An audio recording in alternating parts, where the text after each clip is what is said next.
ასე დახვდნენ ანსამბლ ერისიონს აეროპორტში მხარდამჭერები. რუსეთში გამართული კონცერტის შემდეგ ანსამბლი საქართველოში დაბრუნდა.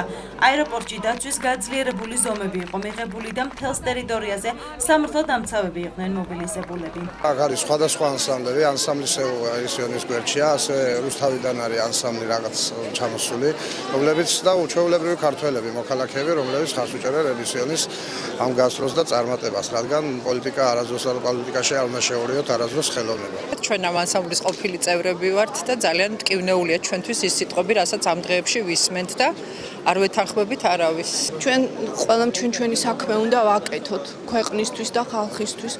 ავიცი, ჩვენ ყოველთვის ვცდილობდით, ძველი მოცეკვავები ვართ, რომ ჩვენი ქვეყნის სახელი გარეთ გაგვეტანა და გვეამაყა და ყოველთვის ამაყობდით ჩვენი ქვეყნით და ძალიან გული მწყდება, რომ ესე ექცევიან ესეც სახელოვან ანსამბლს. მხარდამჭერების პარალელურად აეროპორტში მარასამთავრობო ორგანიზაციების წარმომადგენლებსაც ელოდებოდნენ, რომლებიც ერისიონის კრემლში გამართულ კონცერტს აპროტესტებდნენ.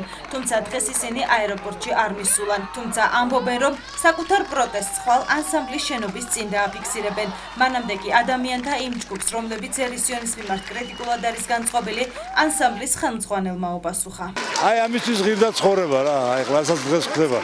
იყო უდიდესი წარმატებები და მე ვიცი თქვენ გულში გაქვთ შეკითხვა რა გამანდა მაგის კრემლის ყილებათა სასახლე. ერთ-ერთი საუკეთესოა მსოფლიოში და ჩვენ ხალხთან მივდივართ და არა ვინმე სხვასთან.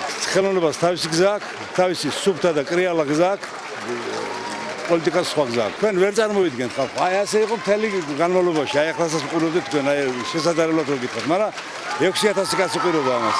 ერისიონი რუსეთში დაახლოებით 80 კაციანი შემადგენლობით იმყოფებოდა.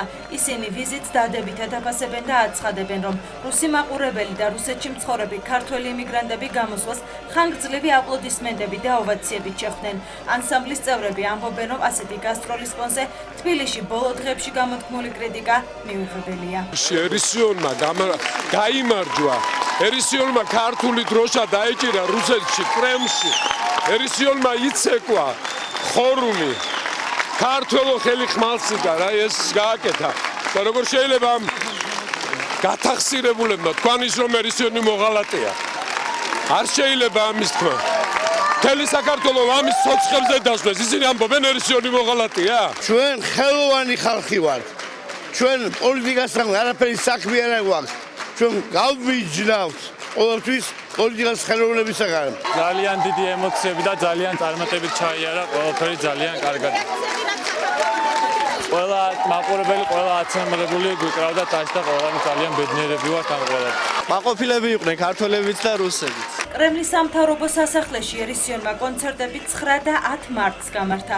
როგორც ანსამბლში ამბობენ, რამდენიმე წლიანი პაუზის შემდეგ პირველად კრემლში ქართული დროშით გამოვიდნენ. აი ასე ვაფრიალებით დროშას.